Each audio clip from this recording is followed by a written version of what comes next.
So here are 4 ways that you can get funding for anything that you want within your family business, so you can actually spend more time with the fam, travel around the world, and be able to generate generational wealth at the same time. So I'm gonna break this down so you can actually take you and your family to the next level. Let's talk about it. Okay, so this is the formula that we like, not really a formula, but a title that we called it, right? It's called the Funding 4. Okay, the Funding 4 is what we like to call 4 ways that you can actually get funding for your family business. Okay, so I'm going to break it down in each category, and then I'm going to go way more in depth so you can actually understand. So hopefully this isn't like a masterclass or anything, but I'm going to break it down as detailed as I possibly can. Okay, so first thing, when it comes to getting funding so you can actually establish, run, and market your family business, you need to leverage credit. Now, you've probably heard this so many different times, right? But I'm gonna show you in a different way. It's not just credit, it's family credit. Okay, so you're probably wondering, what the hell is family credit? I got you. So of course, family credit is where you leverage your entire family in order to actually build wealth, okay? Now, the way that you do this is, of course, if we're starting from zero, you have to be able to do, it's 4 different steps. 1, you have to repair your credit. So you need to know consumer law, Metro 2 compliance, arbitration, and you need to be able to sue people when needed when it comes to getting things off your credit report, okay? So those are the things that you need to do in order to actually repair your credit. You need bare minimum 10 to 12 accounts. You need a 680 credit score. You need 2 to 3 primary credit cards with your name on it, right? And they need to have minimum 2K in the actual credit card. Your business needs to be in I would say in business for at least 2 years, right? And if you want to get that faster, go buy a shelf corp, right?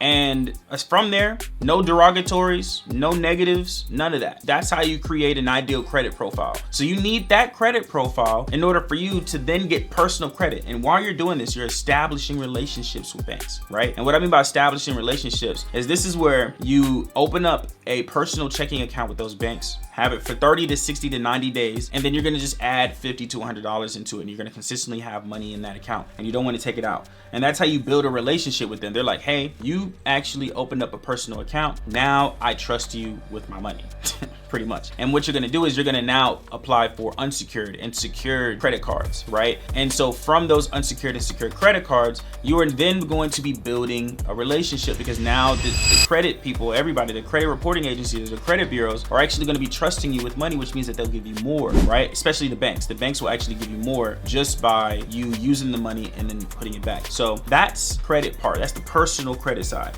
Once you've established and you've gotten at minimum $25,000 in funding, then we're gonna apply for the same exact banks that you did on the personal side, on the business side, okay? And then what's great about the business is you get 5 times the amount. Now, when it comes to getting $25,000 on the personal, that means, y'all, that you will get $125,000 on the business, which is crazy, right? So you'll get $125,000. Now, this is the part where the family comes in. You're probably like, okay, I know this information already, then what? This is where the part comes in. Now, if you're wondering how to establish business credit, I'll give you a quick overview. There's actually a 17-step guide, which I'll link in the description below, that you can actually get in order to establish business credit. Absolutely free. It costs me no money, and it costs you no money. This information you could Google. So that's why I'm not charging you for it, because nowadays it's for free. But I'm just giving it to you in an organized manner so you can actually have it, instead of just Googling and trying to find different pieces, okay? So if you want that, it's in the description below, but I'll give you the basics that you can actually go through, okay? So obviously you need an LLC, you need an EIN number, you need a Duns and Brad's number, you need a NAV number, you need a business phone number, business virtual address, that is a building. You need to be on Google, you need a 411 number, you need to be listed, like I said, listed on Google. You need, what else? There's so many different things you need nowadays. I'm trying to go through the list, but I can't remember it. You get the point, right? You need all these things. You got the list below. You might as well just check out the list, right? But this is about 17 things that you need, 14 to 17 things you need in order to establish and look good for the banks, okay? And so that's how, once you do that, that's when you'll be able to apply for business credit. The paydex score, you want to have a minimum 85 if you're wondering. Personal credit is from 300 to 850. Okay, that's how you establish personal credit, and how they divide this up. It's only 550 points on that. So you have new credit, age, utilization, mix of credit, and there's another one. There's actually 5 components of personal credit, and I got this right here to establish your credit score. You have payment history, which is 35%. You have ratio of debt to available credit, right? Which is utilization, which is debt to income ratio, which is 30%. You have length of credit history, which is your age, right? Which is 15%. You have the types of credit used, which is 10%. Then you have the recent searches for credit, which is 10%, okay? So this is everything in order to establish the personal credit. On the business credit side, you have a Paydex score, which is from 0 to 100. You want to have 85. There are different tiers that you want to have. You want to get your net 30s, net 60s, net 90s. You want to make sure that you get the Grangers, the U-line. Don't cheat this, y'all. I'm gonna repeat that again. Don't cheat this. A lot of people will say you don't need it. You do need it, okay? It's the same thing with establishing credit. You need to look good for them, okay? So you need those things. Then you can apply for Amex and Discover and all these other things when it comes to the credit cards, and that's how you maximize the amount of funding. If you cheat it, you won't get the same amount of funding. I'm sorry, it won't be the case unless you're like a unicorn, right? So that's how you establish the funding. Now, where the family credit comes into play is, of course, when establishing a LLC, which is the 10th thing that I couldn't remember, an operating agreement. What you want to do is, let's say your grandmother has great credit, your grandpa has great credit, but you don't have great credit, okay? Let's say your mom, dad, grandpa, grandmother have great credit. That's 4 people, and you are the 5th, okay? You have a 520, but they all have like 700s. So what you're gonna do is they're gonna put you on their operating agreement and then apply for more funding with your name on it. So guess what? Now you have funding through, let's say you have 250 through your grandmother, then you go on your grandpa and get 250. Then you go on your mom and get 250. Then you go on your dad and get 250. Because of the business, you get 5 times the amount. And you already have established personal and business credit. You just can apply for more and create another LLC or whatever. And guess what? Now that's $1 million in funding that you've received through just being on their operating agreement, because even though you have bad credit, because that allows you to be able to leverage their actual funding. Now the key thing here is that they need to have their LLC for minimum 2 years for this to be a thing, right? So they have to have age. Age is the most important thing that allows you to get funding. Like I said, a shortcut is you could get a shelf corp, an age shelf corp, and that could solve all your problems easily, right? But you still have to be able to establish things the way you need to. But the key thing here, y'all, is that family credit is one particular aspect of getting funding for your family, okay? Now, the second way that you can get funding for your family is retirement accounts and stocks, right? Stocks. Right now, the reason why I put retirement accounts and stocks in the same category is because with IRAs, traditional IRAs, Roth IRAs, 401ks, a lot of these things are based off the market. And the market is usually the S&P 500. The S&P 500 is just 500 stocks, okay? 500 companies that are always going to be in business. So they're never going to make that go to zero, even though we just had a minor crash. It wasn't like a crazy crash, but it was something going on, but we already recovered. But the key thing here is you're going to borrow against those stocks that you have or your accounts that you have, so you don't have to add it as income, okay? And the great part is if you borrow, even if it's an IRA, even if it's a 401k, if you borrow against it, you do not have to wait until you're 59 and a half years old and get penalized and get taxed by like 50% when you borrow against it, because you don't get taxed on loans. Okay, so this is why it's so important to use stocks, because you can just it's easily accessible for you to get access. Now the question now is, well, how do I get the money, and how much money do I need in order for it to be enough for me to borrow against? However enough it is, right? Think of it as like your savings account in a sense, right? You're using it and investing until you get to a point. You're just storing cash until you find an opportunity that's worth investing in.